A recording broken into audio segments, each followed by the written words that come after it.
नमस्कार, स्वागत है आपका बीएच वर्ल्ड में। मैं हूं कुंदन कुमार और आप हमारे साथ जुड़ चुके हैं डेली करंट अफेयर्स बुलेटिन में।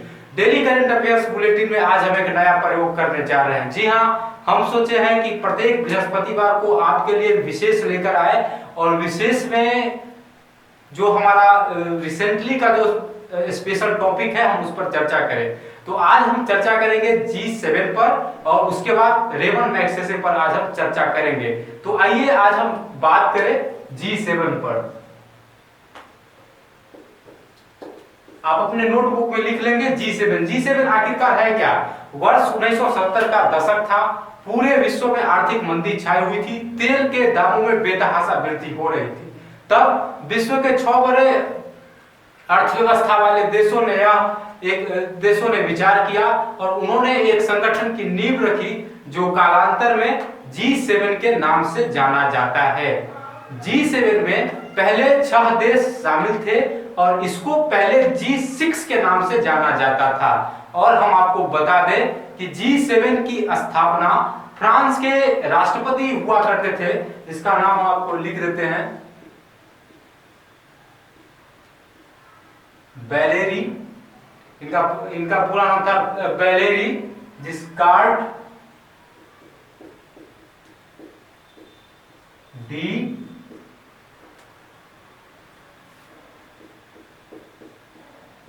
स्टेइन। ये फ्रांस के राष्ट्रपति थे और इन्हीं के सुझाव के आधार पर वर्तमान का जो G7 है इसका गठन किया गया। और G7 का गठन किया जाता है वर्ष 1975 ईस्वी में। शुरू में चूंकि इसमें सिर्फ 6 देश ही शामिल थे इसलिए शुरू में इसको G6 के नाम से जाना जाता था।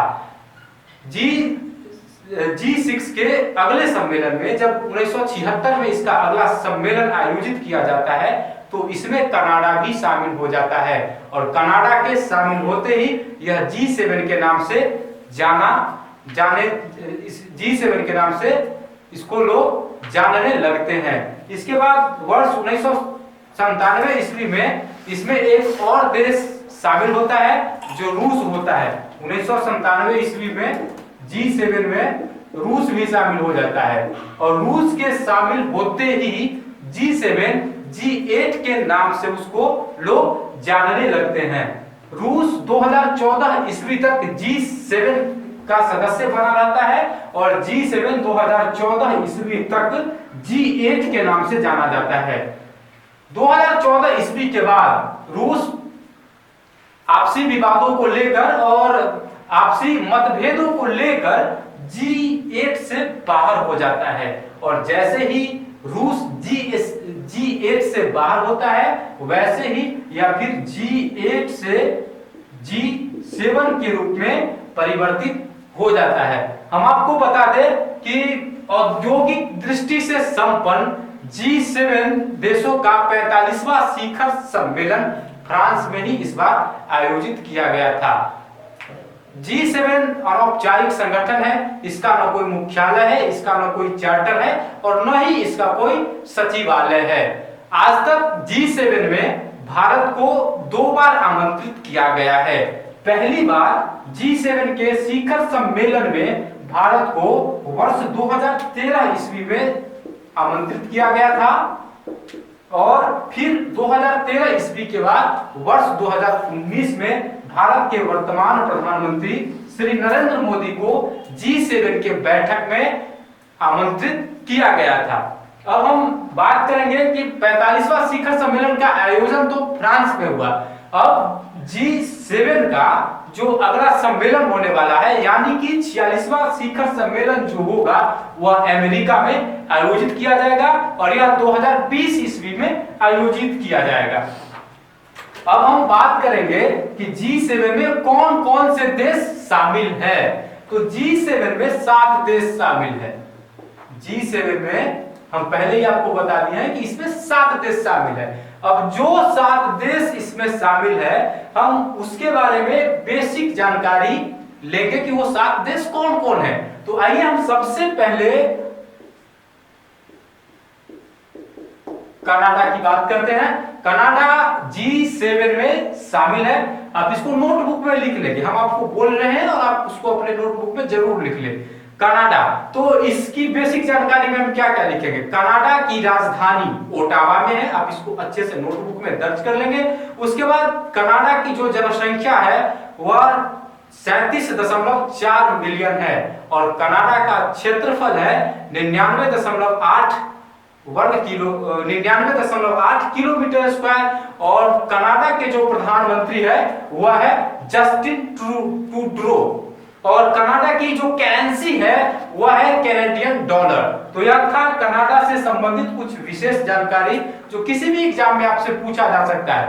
यदि आप अंतरराष्ट्रीय संबंध के विद्यार्थी है तो आपको कनाडा के बारे में या किसी भी देश के बारे में बेसिक जानकारी होनी आवश्यक है। मान लीजिए अगर भारत के प्रधानमंत्री कनाडा के दौरा पर जाते हैं तो आपको कनाडा का क्षेत्रफल कितना है, जनसंख्या कितनी है, उसके प्रधानमंत्री कौन है, वहां की संसदीय व्यवस्था कैसी है, इन सब चीजों की बेसिक जानकारी तो होनी ही चाहिए। तो G7 का पहला देश था कनाडा जिसकी हम चर्चा कर रहे थे और भारतीय स्वतंत्रता संग्राम में भी कनाडा का काफी महत्वपूर्ण स्थान रहा है।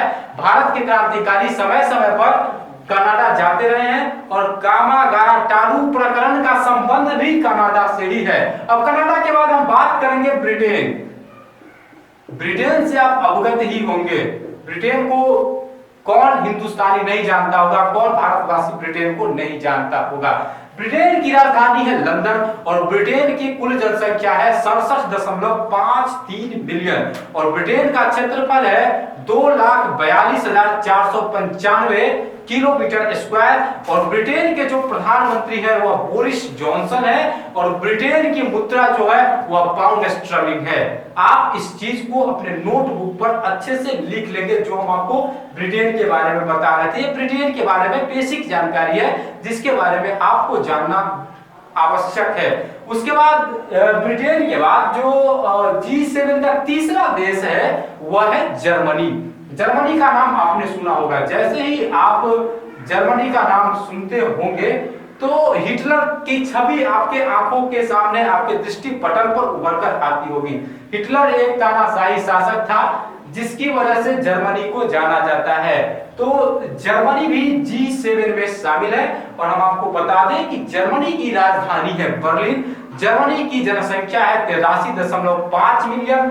जर्मनी का क्षेत्रफल है 3,57,386 किलोमीटर स्क्वायर और जर्मनी की जो चांसलर है उसका नाम है एंजेला मार्केल और जर्मनी की जो मुद्रा है वह यूरो है।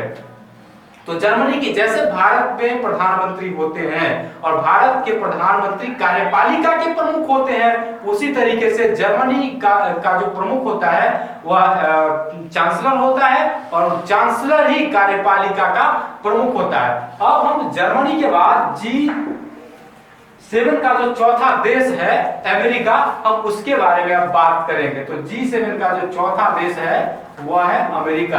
अमेरिका की राजधानी है वाशिंगटन और अमेरिका का जो क्षेत्रफल है, नहीं, अमेरिका की जो जनसंख्या है वह 329.1 मिलियन है और अमेरिका का क्षेत्रफल 98,34,000 किलोमीटर स्क्वायर है।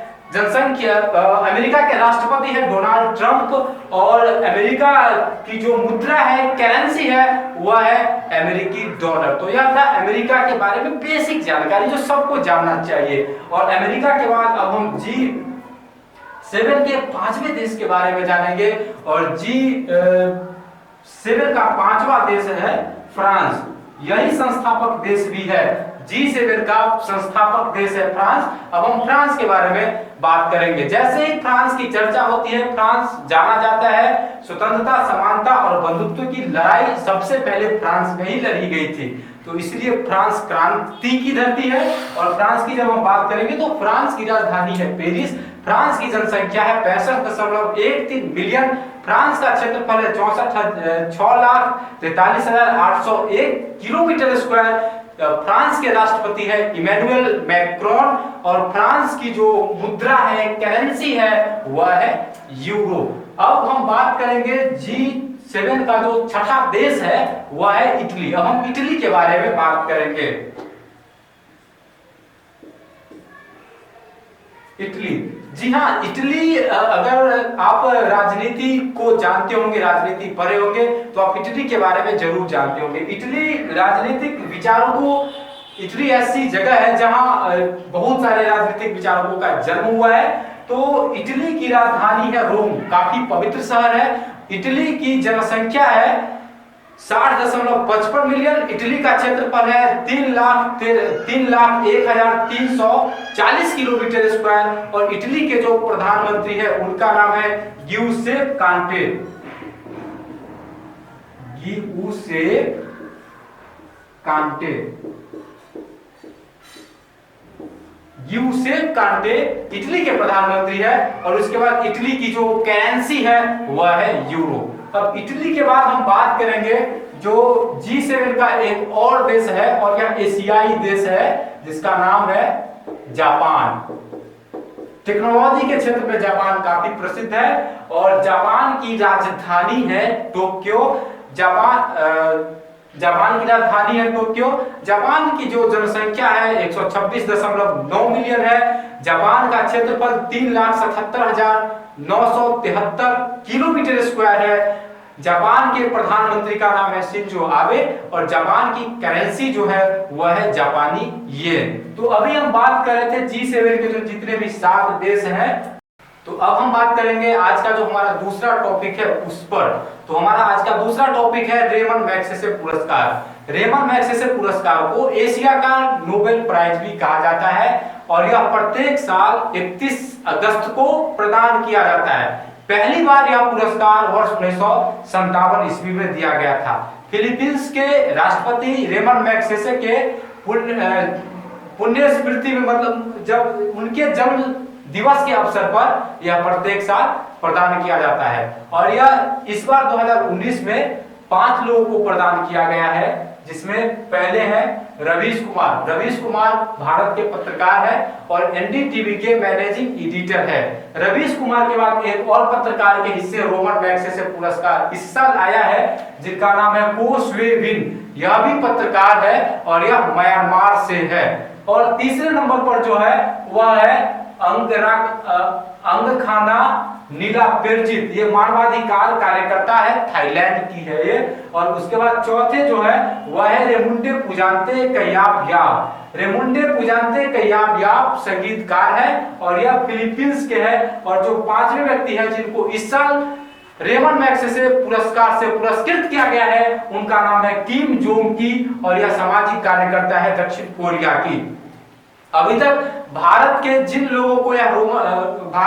लोगों को रेमन मैग्सेसे पुरस्कार से पुरस्कृत किया जा चुका है, उनमें विनोबा भावे, जयप्रकाश नारायण, उसके बाद अरविंद केजरीवाल, महाश्वेता देवी प्रमुख है। तो दोस्तों, आज हम अपने इस विशेष कार्यक्रम में बात कर रहे थे G7 और रेमन मैग्सेसे पुरस्कार की।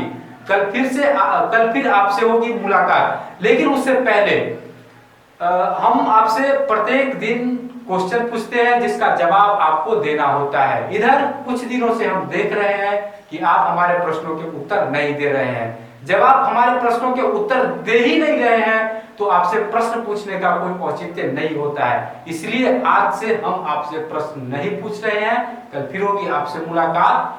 अगर आपको हमारा यह वीडियो पसंद आया हो तो इस वीडियो को लाइक, शेयर और कमेंट करें। और साथ ही अगर इस चैनल पर आप नए हैं तो आप इस चैनल को सब्सक्राइब जरूर करें। धन्यवाद।